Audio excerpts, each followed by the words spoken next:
Hello everyone, this is Shubham Srivastava. Technical skills के YouTube channel पर आपका स्वागत करता हूँ।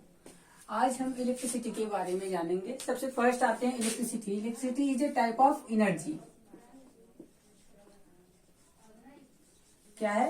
इलेक्ट्रिसिटी एक प्रकार की ऊर्जा है। इसको हिंदी में बोलते हैं विद्युत ऊर्जा। ठीक है, इलेक्ट्रिसिटी एक प्रकार की ऊर्जा है। ऊर्जा ये जो कि दो प्रकार की होती है। फर्स्ट होता है स्टैटिक इलेक्ट्रिसिटी, सेकेंड होता है डायनामिक इलेक्ट्रिसिटी।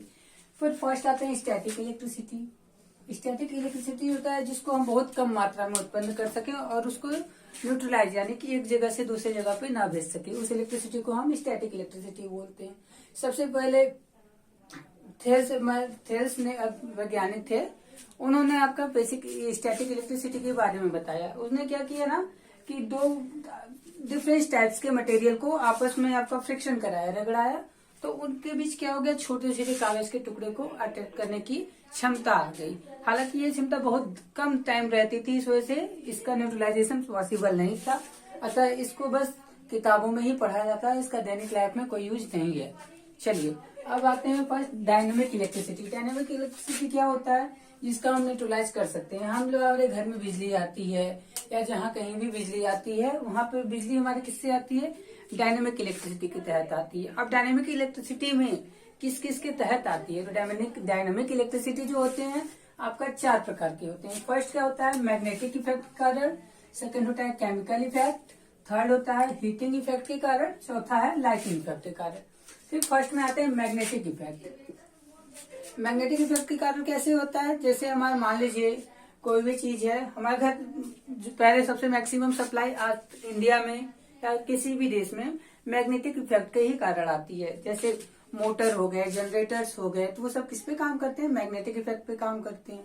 तो वो हमारे घर में जो ऊर्जा एनर्जी आती है, बिजली आती है, वो हमारी क्या आती है? अल्टरनेटर के थ्रू आती है। अल्टरनेटर किस पे वर्क करते हैं? मैग्नेटिक इफेक्ट पे। ठीक है, अब अल्टरनेटर और डीसी जनरेटर दोनों एक ही चीज है। अंतर क्या है कि एक एसी पे वर्क करता है, दूसरा डीसी पे वर्क करता है। अल्टरनेटर एसी सप्लाई से काम करता है और डीसी जनरेटर ओनली डीसी पे काम करता है। ठीक है, ये हो गई मैग्नेटिक इफेक्ट। अगला आते हैं केमिकल इफेक्ट। केमिकल इफेक्ट मतलब क्या? आप मान लीजिए लाइट गोल हो गई या लाइट बिजली चली गई, तो आपके घर कैसे काम करता है? आप लोगों ने इन्वर्टर रखा होगा।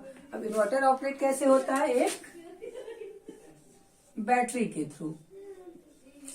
बैटरी के थ्रू ऑपरेट होता है। बैटरी के अंदर आपने देखा होगा केमिकल्स भरे रहते हैं। ओके, तो वो केमिकल्स किस पे, उसी इफेक्ट को हम क्या कहेंगे? Chemical effect. हालांकि केमिकल इफेक्ट से हम मैक्सिमम 2 से 2.5 वोल्ट ही जनरेट कर सकते हैं, लेकिन इसको पैरेलल और सीरीज में कॉम्बिनेशन करके बड़े बड़े साइज की बैटरियां बनाई जा सकती हैं, जिसकी क्षमता ज्यादा होती है। उसमें देखिए मैक्सिमम हमारे घर में इन्वर्टर में 24 वोल्ट की बैटरी यूज होती है, जो कि हम इन्वर्टर लगा के उसको स्टेप अप बैटरी से इन्वर्ट करके आपका स्टेप अप करके हमारे घर में 203 वोल्ट तक लाके घर की अपने यूज करते हैं।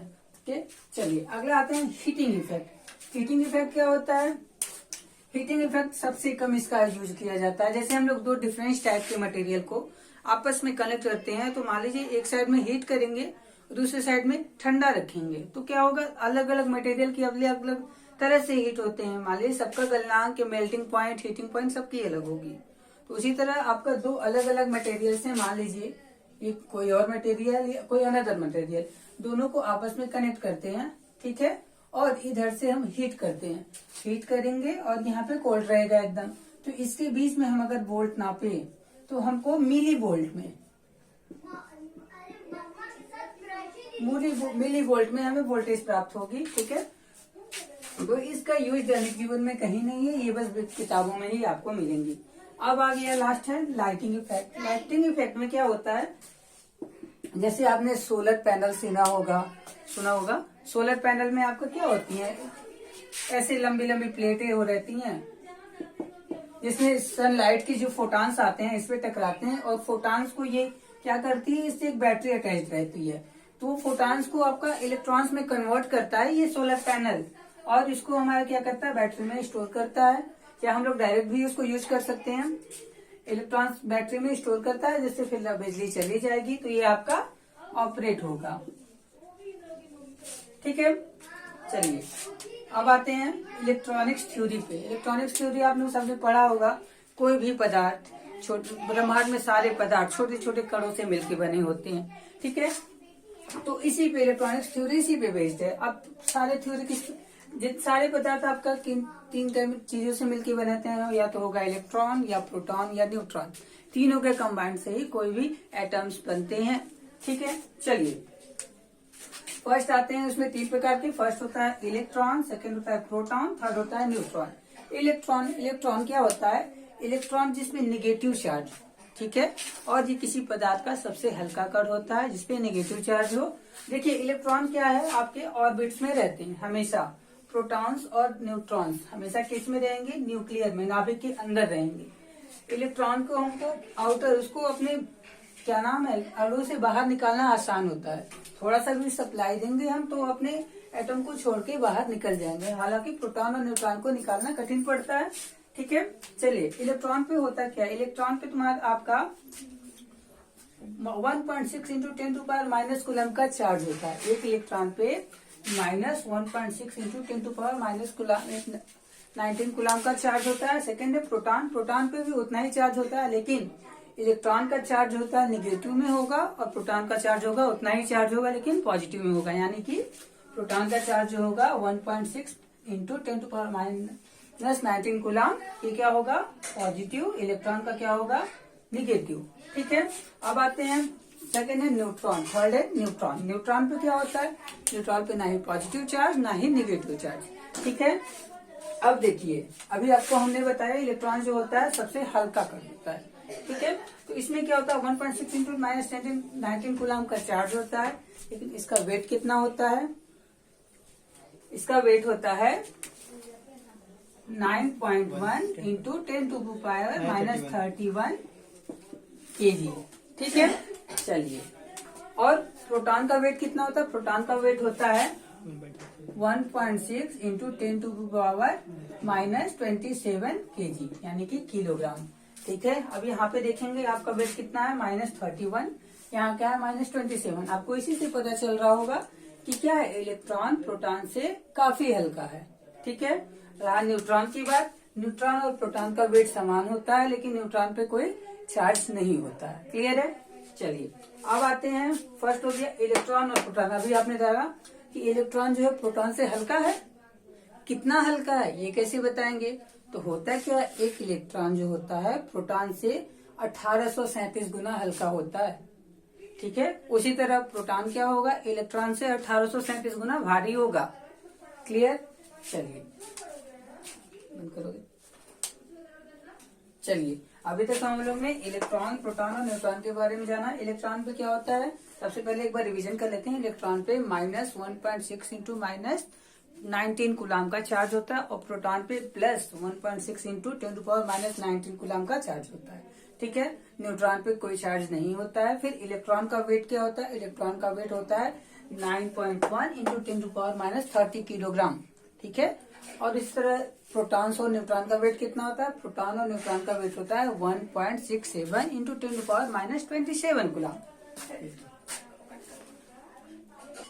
इलेक्ट्रॉन का weight 9.1 into 10⁻30 kilogram and proton का एंड न्यूट्रॉन का वेट 1.6 इंटू 10⁻27 किलोग्राम, ठीक है। चलिए इतना क्लियर हो गया। अब हम आते हैं इलेक्ट्रॉन्स थ्योरी पे। क्या होता है, जैसे हमारे किसी भी सर्किट में आपका क्या होता है, अभी आपने दिखाया आपको इलेक्ट्रॉन्स जो होते हैं किसी भी सर्किट के आउटर ऑर्बिट्स में रहते हैं, इनको मूव कराना आसान होता है। जैसे इलेक्ट्रॉन को हमने पढ़ा जाना होगा वोल्टेज क्या होता है? Voltage is called electric pressure, ठीक है। तो अगर हम किसी चीज को, मान लीजिए ये है, इसको हम किसी भी सप्लाई से जोड़ते हैं, मान लीजिए यहाँ बैटरी से हम जोड़ रहे हैं, ये पॉजिटिव टर्मिनल, ये नेगेटिव टर्मिनल। अगर हम इसको बैटरी से जोड़ते हैं तो यहाँ से क्या होगा, यहाँ से वोल्टेज फ्लो लगेगी, यहाँ वोल्टेज फ्लो हुई, वोल्टेज फ्लो मतलब इलेक्ट्रिकल प्रेशर। ये यहाँ से चला वोल्टेज भी देंगे तो यहाँ से क्या करेगा? करंट चलेगा, ठीक है। करंट चला, वो यहाँ पे आया और यहाँ से क्या करेगा? इधर के इलेक्ट्रॉन्स को धक्का मारेगा तो ये इलेक्ट्रॉन्स ना मूव करके यहाँ से क्या होगा? ये करंट जो है इधर की ओर मूव करेगा, ठीक है। यानी कि पॉजिटिव चार्ज से नेगेटिव चार्ज की ओर क्या मूव करेगा? करंट मूव करेगा। आफ्टर दैट इलेक्ट्रॉन्स किधर मूव करेंगे? इलेक्ट्रॉन्स हमेशा जो मूव करेंगे ना, निगेटिव से पॉजिटिव की ओर मूव करेंगे। ठीक है, इसमें दो कंडीशन होते हैं। फर्स्ट होता है करंट, सेकंड होता है इलेक्ट्रॉन। करंट जो होता है पॉजिटिव से या हाई वोल्टेज से लो वोल्टेज की ओर मूव करेगी। सेकंड है इलेक्ट्रॉन्स। इलेक्ट्रॉन जो होते हैं आपका निगेटिव से पॉजिटिव की ओर, यानी कि लो वोल्टेज से हाई वोल्टेज की तरफ मूव करेंगे। ठीक है, चलिए